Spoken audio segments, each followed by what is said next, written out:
సాయంకాల సమయములో సంధ్యాదీపారాధనలో వచ్చును తల్లి మహాలక్ష్మి, వచ్చును తల్లి వరలక్ష్మి.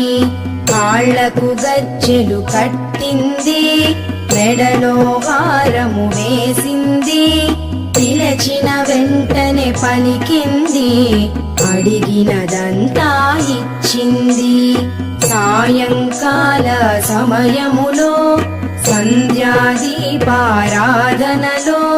వచ్చును తల్లి మహాలక్ష్మి, వచ్చును తల్లి వరలక్ష్మి.